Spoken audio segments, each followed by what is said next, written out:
Olympians flow के state में कैसे आते हैं, इसका न्यूरो साइंस तुमको भी उस फील्ड में बेटर परफॉर्म करने में मदद कर सकता है जिसको तुम मास्टर करने की कोशिश कर रहे हो। तुमने कभी सोचा कि ओलंपिक एथलीट्स जब हवा में उछलते हैं, रेस के लिए दौड़ते हैं या फिर बहुत तेजी से पहाड़ से नीचे उतरते हैं तो उनके दिमाग में क्या चल रहा होता है? पता चला कि कुछ ज्यादा नहीं। हाँ, सच में न्यूरो साइंस कहती है कि सुपर अचीवर्स अपने दिमाग को ऑटो पायलट पे डाल देते हैं ताकि वो फ्लो में आ सकें और अपना बेस्ट परफॉर्म कर सकें। और तुम भी अपने लाइफ के एग्जाम स्किल्स या किसी भी टफ टास्क में ये सीक्रेट ट्रिक यूज करके अपना बेस्ट परफॉर्म कर सकते हो। कैसे यूज करना है सब बताऊंगा, बट उससे पहले समझते हैं कि ऑटो पायलट मोड क्या होता है। ऑटो पायलट मोड का मतलब ये है कि जब तुम्हें किसी चीज को बार बार करते हुए इतनी प्रैक्टिस हो जाए कि वो काम तुम बिना सोच समझ के करने लगते हो, जैसे मशीन की तरह। सिमोन बाइल्स जैसे एथलीट्स अपनी प्रैक्टिस इतनी बार करते हैं कि उनका ब्रेन एक तरह से ऑटो पायलट मोड में चला जाता है जब वो कंपटीशन में होते हैं। मतलब उन्हें सोचना नहीं पड़ता, बस उनका बॉडी अपने आप रिएक्ट करता है। एक बार जरा इस इंटरव्यू को देखो। I always wanted to be aggressive yet calm. Are you talking to yourself? You're talking to yourself. You have way too much time on your hands. So what's going through your mind?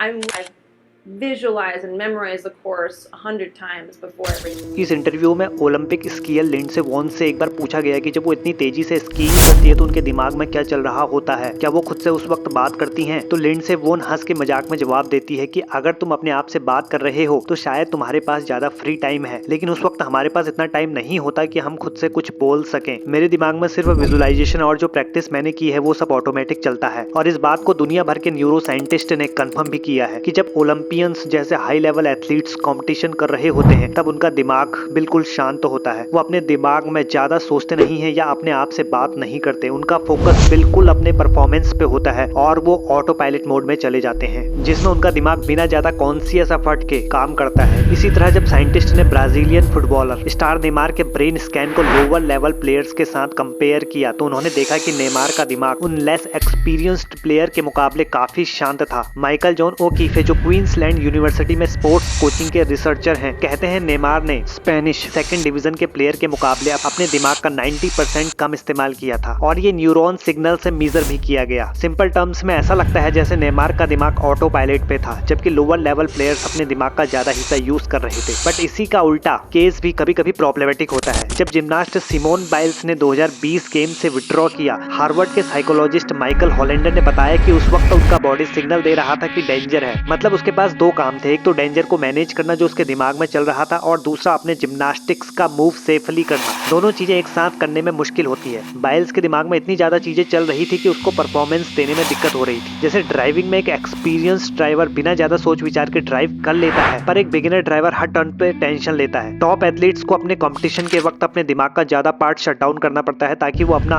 Best दे सके। ये बात काफी interesting है, पर अगर तुम Olympic के लिए मेडल जीतने की रेस में नहीं हो तो तुम्हें इसका क्या फायदा? बट बहुत फायदा है, क्योंकि ये साइंस ये बताती है कि एलाइट परफॉर्मेंस कैसे अपने दिमाग को शांत करते हैं और जोन में आते हैं। वो हम जैसे रेगुलर लोगों को भी पीक परफॉर्मेंस देने में हेल्प कर सकती है। और इसी को समझाने के लिए साइंटिस्ट ने जाज म्यूजिशियन के ब्रेन स्कैन किए जब वो सोलो इम्प्रोवाइजेशन कर रहे थे। जो एक्सपीरियंस्ड म्यूजिशियन थे उन्होंने फ्लो में होने का ज्यादा एक्सपीरियंस किया और उनका ब्रेन एक्टिविटी पैटर्न भी अलग था। एक्सपर्ट्स ने उनकी परफॉर्मेंस को ज्यादा ओरिजिनल भी रेट किया। रिसर्चर्स ने कंक्लूड किया कि फ्लो तब होता है जब दो कंडीशन पूरी होती हैं। एक तो उस टास्क में प्रैक्टिस करके काफी एक्सपीरियंस हो और दिमाग में उसके लिए एक स्पेशल नेटवर्क बन जाए, और दूसरा तुम्हें अपने कॉन्शियस कंट्रोल को छोड़ देना पड़ता है ताकि वो स्पेशल नेटवर्क ऑटोमेटिकली काम कर सके बिना ज्यादा सोच विचार के। ये वही बात है जो नेमार के शांत दिमाग में हुई थी या एक एक्सपीरियंस ड्राइवर जो बिना सोच विचार के ड्राइव कर लेता है। तो लेसन ये है कि न्यूरोसाइंस कहती है जब तुम बार बार किसी काम को प्रैक्टिस करते हो तो तुम्हारा ब्रेन उस चीज को मेमोरी में स्टोर कर लेता है। जितनी ज्यादा प्रैक्टिस उतना ही अच्छा परफॉर्मेंस बिना ज्यादा एनर्जी एफर्ट लगाए। तुम्हारा ब्रेन एनर्जी बचाता है और काम ऑटोमेटिकली होने लगता है। जैसे साइकिलिंग या टाइपिंग करना स्टार्टिंग में मुश्किल लगता है बट प्रैक्टिस करने के बाद इजी हो जाता है।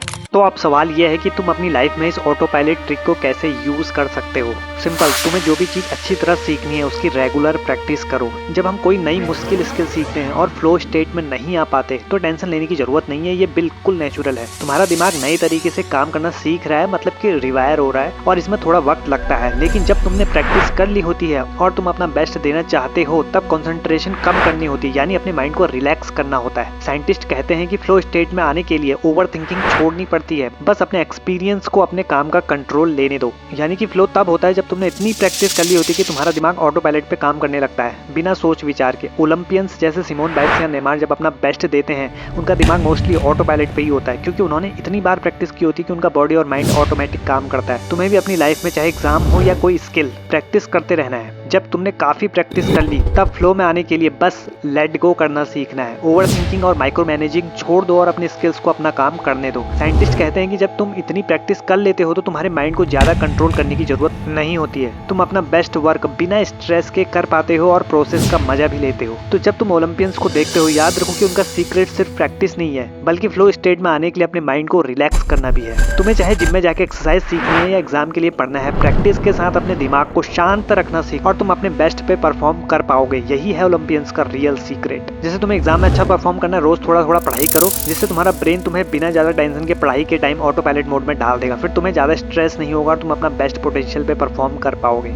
ऑटो पायलट मोड का एक और सीक्रेट है मेंटल फोकस और कंसिस्टेंसी। सिमोन बाइल्स जैसे एथलीट्स अपने दिमाग को डिस्ट्रैक्शन से दूर रखते हैं। मतलब जब तुम किसी चीज पे फोकस करते हो ना, तब तुम्हारा ब्रेन उस चीज में एक्सपर्ट बनने लगता है। तो चाहे तुम स्पोर्ट्स कर रहे हो या पढ़ाई, अगर तुम अपने गोल पे फोकस्ड हो और उसको कंसिस्टेंटली करते हो तो तुम भी ऑटो पायलट पे परफॉर्म करने लगोगे। तो अब समझ आ गया ना कि ओलंपियंस का क्या है सीक्रेट। वो सिर्फ फिजिकल स्ट्रेंथ पे नहीं, मेंटल स्ट्रेंथ पे भी काम करते हैं। तुम्हें भी अपने गोल्स के लिए ऑटो पायलट मोड का यूज करना है। सिर्फ प्रैक्टिस, फोकस और कंसिस्टेंसी का ध्यान रखना है और धीरे धीरे तुम अपने लाइफ के ओलंपियन बन जाओगे। अगर ये वीडियो पसंद आई है तो लाइक करो, शेयर करो और कमेंट करके बताओ कौन सा काम तुम ऑटो पायलट पे करना चाहते हो। Thank you very much.